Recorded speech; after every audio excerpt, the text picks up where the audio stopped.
Hi everyone, Ernie Bray here, and welcome to this whiteboard workshop on Subro demand reviews. Now, if you're a claims manager and you're getting excellent results already, your data and your metrics show that you're doing a great job, that's excellent.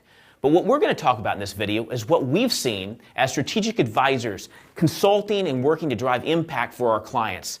When we sit down with them, we find their pain points, where there's areas of improvement, and we've identified 3 key areas where there's points of failure, and we're going to go ahead and discuss those. So let me talk a little bit about what we see when we consult with clients. Let's go ahead and go through a sample scenario. Now, let's say your insured hits a claimant vehicle, and that probably happens quite often, and that claimant decides to go through you to have their vehicle repaired. Now, you'll probably send out a staff appraiser or an independent, or even if they take it to their own shop, you're definitely going to focus on accuracy of that repair. You're going to make sure the parts are correct, the labor times are correct, tax rates are right. All these things to focus on accuracy if they go through you. But where we find the disconnect with many carriers is when that claimant decides to go through their own carrier and they send it through the whole process and it comes to a Subro demand in your office. So now I want to talk about the 3 points of failure that we've found that happen in many offices. First off, you have rushed cursory reviews. Well, what does that mean? Well, many times carriers don't have somebody dedicated to this review process, so maybe an adjuster in your office will go over to a staff field appraiser who's sitting in the office and ask them to review a Subro demand or an MD packet just to give them their opinion, redline it real quick.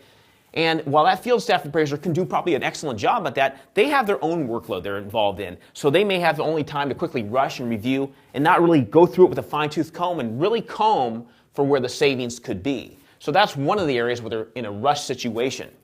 All right, the second area is overloaded desk adjusters. Now, in many claims offices today, people are siloed. They're compartmentalized into different departments.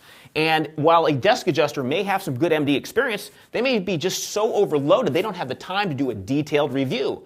And if they're overloaded to the point where they don't even get to it, it could even end up in ARB. But if you have an inexperienced adjuster, for example, they may not be able to even really review the MD demand or not even know how to really negotiate MD repairs. So they're in this position where they have to kind of rubber stamp a claim and push through claims that may not be accurate. And the third point of failure is automated systems that lack a detailed analysis. Now, what we hear from clients who use those systems, that a lot of files end up in ARB, so it makes it difficult for them to actually negotiate with another carrier. So what can a claims manager do? Find a company to cut estimates, guarantee savings, and guarantee a certain percentage on every review they do. Is that right?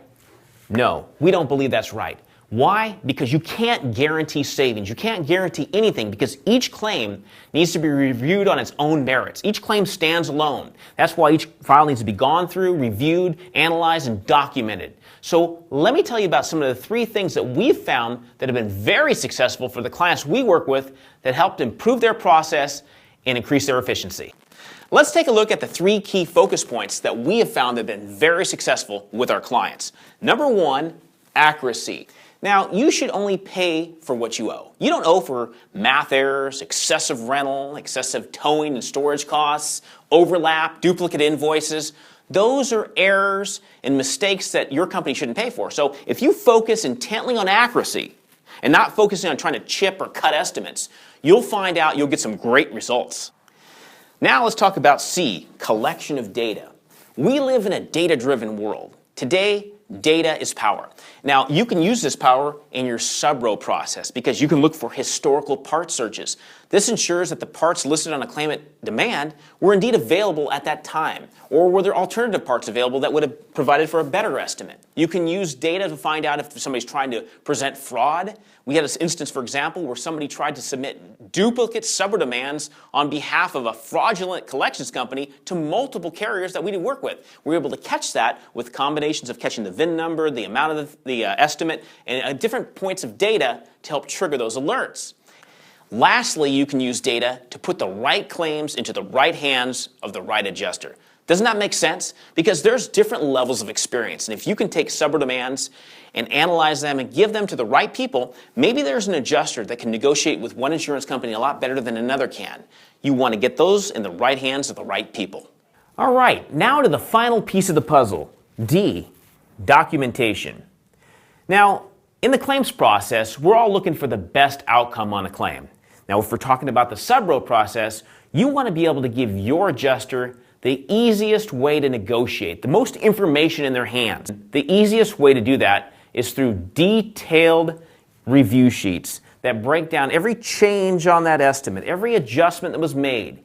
It makes it easier for your own staff because they can effectively negotiate with the claimant carrier and speak intelligently to these changes.